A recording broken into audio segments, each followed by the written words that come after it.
I have had 2 days of school and I am already drowning in homework. So there wouldn't usually be another book haul quite so soon after my last one, but I'm taking 2 English classes this year, one being English and the other being Lit, so I had so many books to buy. The first one is The Quiet American by Greene.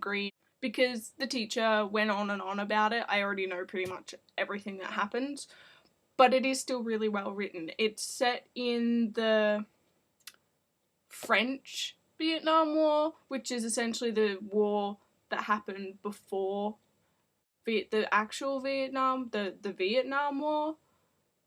Yeah, I don't know much about this war. I didn't even know that it had happened, but this book explores it. There's 3 main characters, and of those 3 characters, they all represent a country, which I found quite interesting, and it seems to be executed really well. Like, not only is everything quite symbolic, but the interpersonal relationships between the people is really good as well.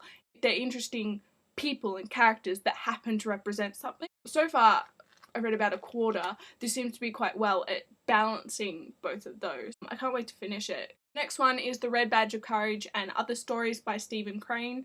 This, I have absolutely no idea what it's about. I think it's about war. Enduring classic about the trauma of war. My teachers seem to like war.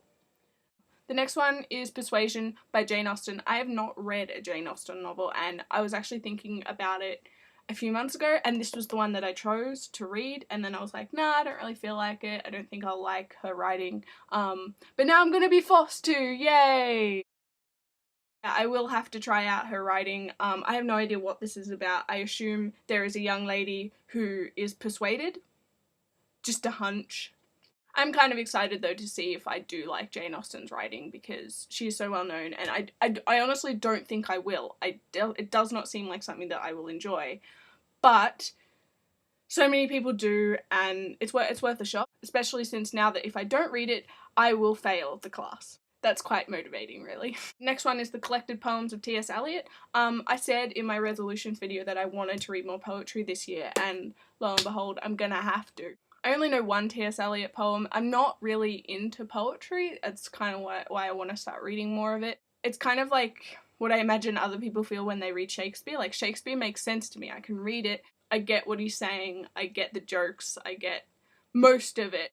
Whereas poetry sounds like gibberish to me. I don't understand it. It's not like an instinctive thing. It's like that moment in Finding Nemo where Marlin is talking to Squirt, and he's like, it's like he's trying to speak to me, I know it! I'll read a poem and I'll be like, I'm sure this is great, I just don't know what you're trying to say. So I'm quite glad that I can read this in a school environment where I can ask the teacher. The last 2 books are a little bit more modern. We have Brooklyn. This one's set in 1950s Ireland, where there's this young lady who can't find work. She's unemployed. She gets this job offer in America and she has to take it.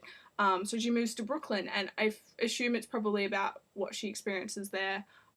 Probably some cultural differences. But when tragic news summons her back to Ireland, she must choose between the opportunities of the new world and the security of the old. Yeah, I don't know. And then the last one is The Tall Man by Chloe Hooper. The back says, the story of a death, a policeman, an island, and a country. So that sounds somewhat intriguing. The thing I really like though is the front cover, the title. It has reviews, it has like praise. You know how they always have like, it was a masterpiece in quotations on every novel. Yeah, it has that in the title. I found that was a really interesting way of putting it on there, because it doesn't look crowded. It actually adds to the visual appeal of the cover, as opposed to kind of just making it look a bit messy. Yeah, I'll probably enjoy these 2 a little less than the classics, but whatever. So you can expect me to review all of these at some point throughout the year, because I'm gonna have to read them, otherwise I will fail, and I don't want to, in general.